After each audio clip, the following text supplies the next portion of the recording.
Thomas Ligotti, interview.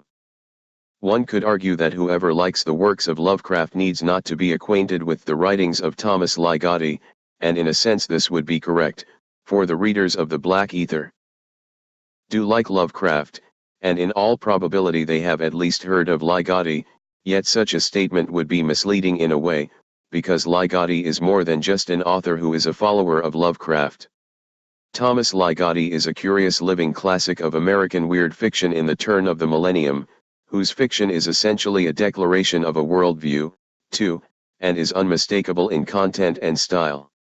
When I composed my questions, I was somewhat worried that the high proportion of the questions pertaining Lovecraft would seem narrowing, for Ligotti became a significant writer on his own right, and his art has been shaped by various impressions beyond Lovecraft.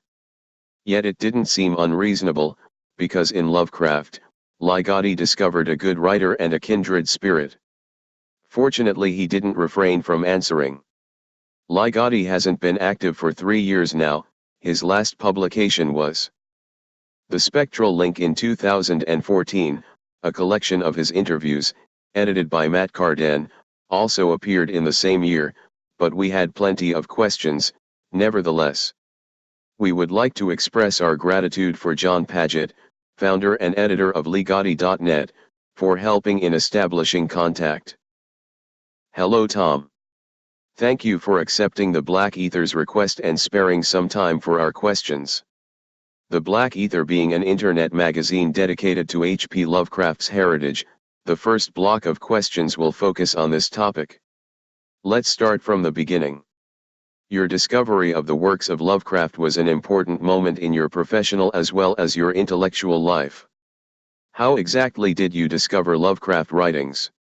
What was the first story you read and what were your first impressions? Could it be that if you had read a different Lovecraft tale, or perhaps a different set of Lovecraft tales, your interest in his work would not have been raised? That's actually 3 questions, but that's all right. I first learned of Lovecraft when I discovered in a drugstore book rack a paperback copy of Tales of the Cthulhu Mythos, an anthology of Lovecraftian stories that also included Lovecraft's own Call of Cthulhu. It was a completely accidental event. A couple weeks before, I found a copy of Arthur Machen's stories at the same drugstore. These were the days when a U.S. paperback publisher named Ballantine was reprinting titles originally published by Arkham House, which first began issuing Lovecraft collections in 1939. While I enjoyed most of the stories in the Tales of the Cthulhu Mythos, the only one that made a strong impression on me was Lovecraft's. It was marked by a prose style I hadn't confronted since the works of Poe I read in school, but also by a dark worldview that echoed my own morbid and fearful perception of human life. While I was captivated by Arthur Machen's stories I had previously read, they reminded me more of Conan Doyle's Sherlock Holmes narratives, which I genuinely loved and still do. By contrast, however, Lovecraft touched me on a deeply personal level. He was not only a great writer of supernatural horror, something I found attractive in films I watched during my childhood and youth, but also as a singular mind in the realm of pessimistic philosophy, which I had yet to explore but recognized first in Lovecraft. Whatever I had read by Lovecraft, with the possible exception of some of his Dunsanian short stories, I would have recognized a kindred spirit. Your most definitely Lovecraftian story is The Last Feast of Harlequin, which is openly dedicated to his memory. What made the idea of that tale conceive in your mind? What feature of that story is, in your opinion, the most closely related to Lovecraft's work in any way? I actually didn't have Lovecraft in mind while I was writing The Last Feast of Harlequin. Of course, I realized afterward that there were likeness between Harlequin and some of Lovecraft's narratives, such as the mysterious town where a festival is held that intrigues the story's narrator, elements that may be found in the festival and the shadow over Innsmouth. These elements may also be found in Algernon Blackwood's John Silence story Ancient Sorceries. The dedication to HPL was an afterthought and was copied from Jorge Luis Borges's Lovecraftian tale There Are More Things. The Last Feast of Harlequin is at its core based on antinatalism, which is expressed by the degenerate cult in the fictional town of Murica, where the story is set. To my knowledge, Lovecraft sometimes voiced an aversion to human existence in his letters but never elaborated a philosophy of antinatalism. To him, human life was an accident but not necessarily a lamentable development in evolution. In 2010, I published a non-fiction book in which I fully flesh out my pessimistic and antinatalist worldview. This was a viewpoint underlying a number of stories I have written over the past 48 years or so. One major feature of The Last Feast of Harlequin that is undeniably Lovecraftian is the initial charm of the town of Murica, something that lures the narrator of the story and ultimately ruins him in the same way that Lovecraft's narrators are lured to such places and as Lovecraft himself was drawn certain New England towns. All in all, it makes sense that any reader would judge Harlequin as a Lovecraftian piece. Are there any other writings of yours that were inspired by Lovecraft one way or another?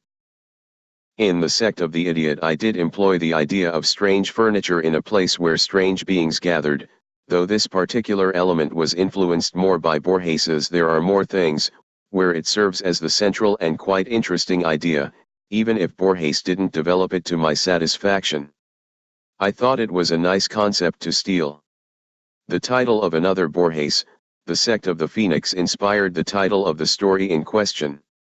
The idiot in my story is, of course, Lovecraft's blind idiot god Azathoth, and the epigraph to the story from the Necronomicon names this entity. Two other stories of mine, Vastarine and Nethyscurial, have several times been reprinted in anthologies of Lovecraftian stories as well as anthologies that have nothing to do with Lovecraft. I'm quite happy to admit to the influence of Lovecraft's work on my own, just as I am the fiction of Borges, Edgar Allan Poe, Vladimir Nabokov, Bruno Schulz, Thomas Bernhard, and many other writers to whom I have been devoted over the years. What do you consider Lovecraft's prime strengths and weaknesses as a weird writer? Off the top of my head, I think Lovecraft's prime strength as a writer is exactly what so many critics consider his prime weakness, the hysterical intensity of his prose. To me, his principal weakness as a prose stylist is a rather technical matter of his overuse of adverbs in some of his later works such as The Shadow Out of Time and At the Mountains of Madness. I don't mind the plethora of adjectives he employed in his stories, though I do find some fault with his repetition of the same adjectives over and over again, such as horror and horrible. I'm sure as I can be that Lovecraft was quite aware of this quirk, since he was perfectly capable of writing quite straightforward and flawless prose in his letters. On the whole, I wouldn't change a word of Lovecraft's fiction for fear of diminishing its marvelous effect. My guess is that Lovecraft might have altered his style to some degree if he had had a chance to revise his stories for a collection. To a noticeable extent, one can see some of the revisions and corrections he made to magazine appearances of his work, as these versions are visible in St. Joshi's editions of Lovecraft's complete works for Arkham House. Do you occasionally reread any of Lovecraft's works? What do you think makes a story worthy of rereading? I've reread Lovecraft's works, as well as listened to readings of his works, many times. In my opinion, what makes a story worth rereading is leaving some things unspoken, thus creating a mystery that is never exhausted by being too specific and overly detailed. For instance, the town of Arkham is mentioned plenty of times in Lovecraft, but it's always described with phrases like shadow-haunted instead of drawing a verbal map of the place the way most writers would do. Even where stories are set in a real-world locale, such as Providence in the case of Charles Dexter Ward. Lovecraft is impressionistic in his description. By impressionistic I mean to say vague, very much as impressionist art is vague in its outlines and impressionist music is vague in its tonalities. Another word I might use is suggestive, as opposed to explicit. For this reason, Lovecraft's mythos does not lend itself to rational explanation. By refraining from explicitness, he evokes mystery, which is the essence of how he felt about aspects of the life that most enchanted him, such as starry skies and narrow, misty streets. Lovecraft might also be seen as an expressionist for his conveying the subjective effect of a place, incident, or entity on a character, and thereby on the reader, rather than its mere objective appearance only. In your professional career, you occasionally came into contact with the movie industry. Your early short story The Frolic has been adapted in a short film, and in collaboration with Brandon Trends, you wrote a script for an X-Files episode, Crampton, even though that episode has never been filmed. Did you ever think about the possibility of adapting any of your stories to a movie? If so, which of your writings do you think are the most eligible for such an adaptation? The only thing I've written that I think could be adapted into a film is my short novel My Work Is Not Yet Done. I initially conceived this book as a film script, though as prose fiction I developed aspects of the story that were not cinematic in the least. Reading earlier interviews with you, one thing that strikes the reader is the exciting array of books you've read in the field of weird fiction as well as philosophy. What kinds of books do you read nowadays? Did the proportion of fiction and non-fiction in your reading change in the course of time? To what extent do you keep up with today's vast horror/weird fiction output? Are there any contemporary authors in the field whose work you recommend? I really haven't read many books in the past 20 years, and the ones I have read have been in psychology and philosophy. During the 1970s and 1980s, I read all the classic work of supernatural horror and kept up with what was being written at the time. Since then, I gradually lost interest in horror fiction. Most of the writers classed in this genre I never regarded as being of great interest. I've always been highly selective, which some people might call narrow-minded, in my reading.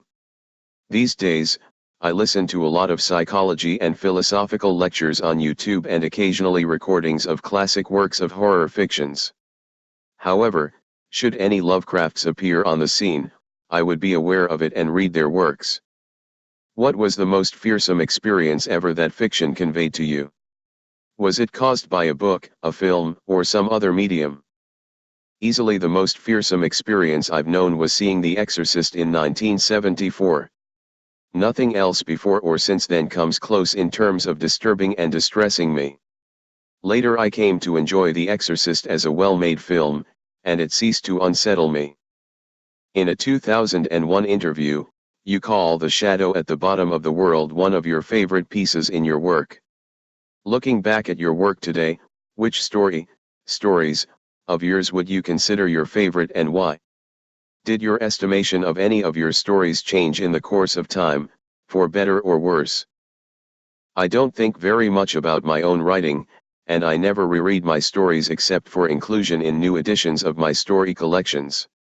The stories that I tend to think are among my best always happen to be those that I produced most recently. For that reason, I would currently consider my last published story, The Small People, as one of my best. My estimation of the value of any given story I've written doesn't change over time. Eastern philosophy seems to have exerted a significant influence on your thought. In The Conspiracy Against the Human Race, you often make references to Buddhist literature, and in an interview you tell that you meditated for over 30 years. What is it in Eastern philosophy that you found to be so relevant for and worthy of incorporation into your thinking? Eastern philosophy attracted me because of its negative view of human existence. It preaches that being alive is an undesirable state. I agree with this much of Eastern philosophy. The rest of it, karma and reincarnation, for instance, I think is silly. Looking back, I found meditation to be relaxing but nothing more than that. I never sought so-called enlightenment, because I don't know what enlightenment is and how can you seek what you do not in the least understand and what has never been conveyed to the world by words or any other means. Many people are devoted to meditation as a therapy or a way of life. I have no criticism of that. There are quite believable accounts of the way meditating can affect your perception and induce experiences not otherwise attainable, much in the way of LSD or other psychoactive drugs. Thank you very much for your answers. You're most welcome.